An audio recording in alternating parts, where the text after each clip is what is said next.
Hi, I'm Samantha McDouglas from thebridgeteachers.com. Come look over my shoulder at a play problem. On this hand, our partner was the dealer and passed. We opened one heart, showing 5 or more hearts, and an opening hand or better. Our partner now bid 2 clubs. This partnership is playing a version of Drury, so 2 clubs shows exactly 3 hearts and 10 to 12 points. When it came back to our hand, they bid 4 hearts. West was on lead and led the 7 of clubs. If you want to pause the video and take a moment to assess the hand, please do so. We are going to play through the first 5 tricks, and then we are going to assess the hand and see if we can come up with a way to take the rest of the tricks. If you'd like, you can pay attention to the club suit to see if it is good or not, and count hearts along with Declara. Declara played the 3 of clubs from dummy, with East playing the queen and Declara playing the king. Declara now drew trump, high cards from the short side first. And on this second trump trick, East showed out. Declara continued to draw the trump, which I agree with, and East continued to show out. Declara threw the 3 of spades from dummy, and now we are here. Before you ever play a card, I want you to assess the hand. But for the purposes of the lesson, we will often play a few or several tricks into the hand so that we can focus on the lesson.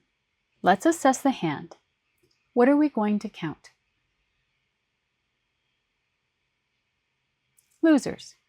Which hand are we going to count from? South, our hand. Why? Because it is the long trump hand. How many losers do we have? 2.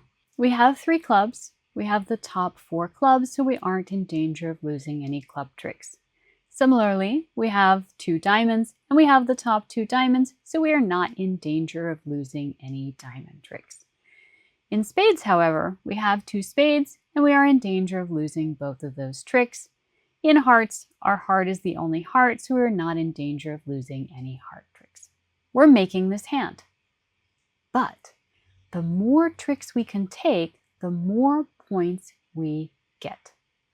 When you're thinking about over tricks, I want you to assess the risk versus reward. Now, the reward for an over trick can be very small. If you're playing duplicate, it can be a lot higher. But in general, we are not going to risk our contract to try and take an over trick. But if the risk is minimal or non-existent, now we want to try and take as many tricks as possible. There are 3 ways to get rid of losers. What are they? We can discard, we can trump, and we can finesse. Which of those 3 techniques is potentially going to help us with our spade losers? Discarding. We can't trump a spade because we don't have any trump in dummy. And we can't finesse because we essentially have 2 little spades. But we could potentially discard our spades onto another suit. What suit would that be? Diamonds. In order to discard, we need a suit that is uneven, first and foremost, and we need to have cards that are good when we're not following suit.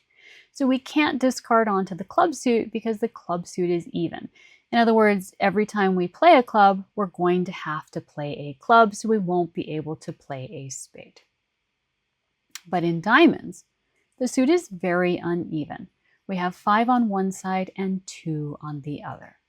If we can take a diamond trick with a 3rd, 4th, or 5th trick, we will be able to discard a spade or more onto our good diamonds. How are we going to make the diamonds good? There are 3 potential ways to make the diamonds good. Don't worry about whether they're good or bad. We're going to talk about which one we prefer in a minute. Right now, just list them. We can finesse in diamonds. We could just lose a diamond, and we could trump a diamond and potentially create long suit tricks. Would we want to just lose a diamond? No, we don't have a diamond loser. So if we lose a diamond, we're losing a trick that we don't need to lose. We are losing out on points that we should have had. When we lose the diamond, the defense is almost certainly going to take the spade tricks. So now instead of making 5, we're only making 4. We've gone the wrong direction. So whatever plan we come up with, we don't want to risk losing a diamond, which means, would we want to finesse? No. There are a couple of ways that we could finesse in diamonds, and we don't want to do either way. And the reason for that is we don't have a diamond loser. We don't want to give up the 11th trick that we're already taking for the chance at tricks 12 and 13. We want to keep that 11th trick. We don't want to lose a diamond when we don't have to lose a diamond. So we're going to employ a technique that allows us to create diamond tricks without potentially losing the lead. And that brings us to the third way we mentioned, which is trumping a diamond. When you have a long suit, which I define as 7 or more cards in a suit, you can potentially create long suit tricks within that suit. If we play the suit enough, at some point, the opponents are hopefully going to run out. And when the opponents run out, our cards, no matter what they are good. There are a couple of different ways to do this. You could just lose the trick, which we talked about. You can finesse, which we also talked about. And you can trump. The advantage to trumping is that there's no risk of losing the lead. Since we don't want to risk losing a diamond trick, that is the technique that we are going to employ. How are we going to play the diamonds? We're going to start high cards from the short side first. We're going to play the ace, then we're going to lead the jack over to the king, and then we're going to trump a diamond. At that point in time, our diamonds might be good. What would have to happen for the rest of our diamonds to be good? The queen would have to fall. If the queen is singleton or doubleton, when we play the ace and the king, the 10 and the 9 will become good. If the queen is tripleton, then when we trump that third trick, the queen will fall and all the rest of our diamonds will be good because everyone will be out.